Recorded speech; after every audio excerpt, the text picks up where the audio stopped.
We are back online in the ESPN Esports studio. Darren Kulinski with you, and Rift Rivals looms on the horizon, which means we got one more week of power rankings before we take a little bit of a break. We know that you'll miss us. Miles Diem, coming in from the West Coast, going to help us break down this top 5. Now, Miles, let's start in the LCK with Kingzone DragonX at number 5, steady as usual for the 3rd week in a row at this spot. Emily Rand writes, Nahun has stepped up admirably, for mid laner Pawn. Agree or disagree? I say agree. Nahun has been sort of the X factor on a team that wants to play around bot lane. With one of the best bot lanes in LCK and probably the world in Deft and Toonson, you have to be able to create pressure on different parts of the map. And part of that is getting Nahun a pick that he's comfortable on and to be able to rotate bot and to protect Deft for the late game where he's been so effective. I think this week, Kingzone sort of takes the 5th spot by default. There were plenty of other teams that were vying for this particular position. Sandbox, Griffin looked particularly good, and then of course Fnatic, who are still undefeated in the LEC. But by virtue of their complete identity as a proactive team and a team that often looks more than the sum of their parts, Kingzone stays at number 5, and that's in no small part the play of their mid laner, and it's fantastic to see Nahun finally get a chance in the top flight of the LCK, or in the top flight of Korea, after bouncing around for so many years in EU and Turkey. So good on him, and I think Kingzone is going to have to beat Griffin on next Sunday when the two teams match up against each other if they're going to maintain this high of a ranking in our power rankings. Absolutely. They've been number 5 for 3 weeks in a row, but let's move on to the LPL. TES. Number 4, and speaking of 4-1 in the LPL. Not bad considering the region's strength. So let's talk quickly individual strength. 369 and Knight, of course, are common names on TES, but then you also got XX, their jungler. So, talk to me about TES's weaknesses. Well, in their loss to IG, you sort of see a team that wants to play at the speed of IG, but can't really quite find that extra gear. Top Sports was able to win a somewhat close game 1, but then absolutely got railroaded in the final 2 games as IG reached for that extra gear that a team with their international experience and their individual skill has access to, that Top Sports just hasn't really found quite yet. I think Knight remains a bright spot for this team. His synergy with XX is improving week by week, and in a meta that favors flex picks in the solo lanes, his ability to play odd champions like Lucy in mid is a boon for Top's drafts.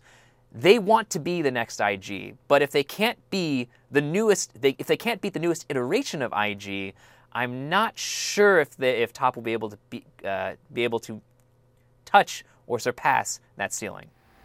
LPL is one of the toughest regions, so that's all fair criticism and insight. Let's move on to number 3, still in the LPL. Royal Never Give Up, who lost the battle for first place, 2-0. Now, that might seem like a pretty distinctive sweep with FunPlus Phoenix taking that one, but it was closer than the score line alludes to. So walk us through what happened. Yeah, when you think about RNG, it's a team that, like Kingzone, wants to play through their bot lane. Uzi has been such a fixture in the Royal Club organization for many years, and it's no secret that RNG want to play through bot lane. They want to make Uzi that hyper carry and have him be the safety valve / win condition for them to win every game. But to do that, you cannot get bodied in your mid-jungle duo, because otherwise, as we saw in the series against FunPlus Phoenix, your bot lane is going to suffer. When Doinby and Tian can slam Karsa and Zhao Hu that hard, it's going to be a difficult road to find any traction against teams at the level of FPX. I think RNG, with their soft schedule coming up, they have, oh my god, next week before an extended Rift Rivals break, which they are not participating in, and then they face an EDG team at basically the end of July, so 2 games in just a little over a month. They have plenty of time to work out whatever weaknesses this team might have and more adjust to the mid-jungle duos that they'll be seeing more of in the LPL. I'm still very high on RNG. It's just it is something of a worry when a duo with that much experience in Zhao Hu and Karsa looks so poor against Doinby and Tian.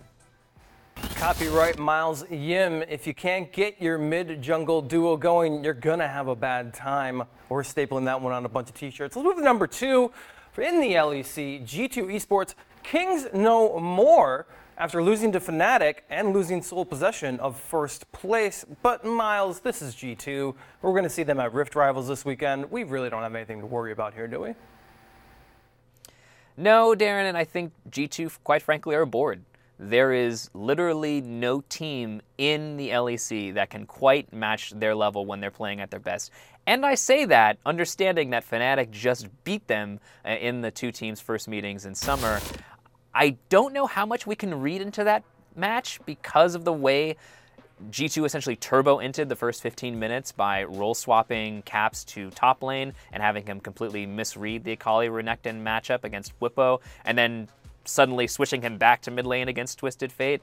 G2, when they're on, when they're interested, when they are not borderline trolling, are still one of the best teams in the world, and their loss to Fnatic, a fantastic team in their own right, should not knock them anywhere near far off their pedestal. It's just, they need to be motivated. They need to have something to play for, and I wonder in LEC if they're going to find that before playoffs. Miles, let's move on to our number 1 in the power rankings. Not only number 1 in the power rankings, but number 1 in the LPL, taking sole possession of the top spot after that RNG win. They've only dropped a single game all split, and a big part of that is Doinby. This guy's pulling out Aatrox, Renekton, and Nautilus in the mid lane. He's rocking a 6.6 KDA. How do you stop a guy like that? Well, if you're looking for the person who sort of brought Nautilus into the major region, it's this man right here, officer.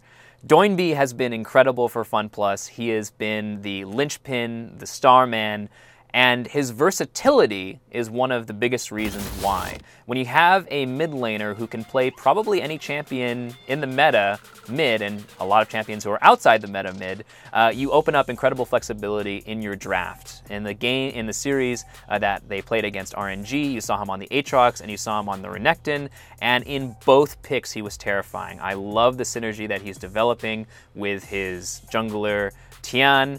I think the pressure that those two create in the mid lane allow for sort of an unheralded carry in LWX to have the kind of pop-off series that he had, a deathless run against RNG and Uzi and Ming. That's not an easy bot lane to do that against. And with Gimgoon being able to absorb pressure in the top lane on a variety of picks, I think you have a team well positioned for whatever the meta throws at them, and to be able to incorporate newer champions like, oh God forbid, a Mordekaiser or a Yuumi into their lineup. And Doinby is a huge part of that. I really am looking forward to seeing him at Worlds if they continue on this stretch, and at Rift Rivals when we get to see him go up against Faker, assuming that Faker is not still subbed out for Gory. And that is a really depressing note to end this segment on. Well, here, I got something good for you. FunPlus Phoenix, putting the fun back in FunPlus League of Legends. We'll run with that. Miles Jim, thank you for all your insight and time. And for more League of Legends coverage, you can keep it locked right here on ESPN.com/esports.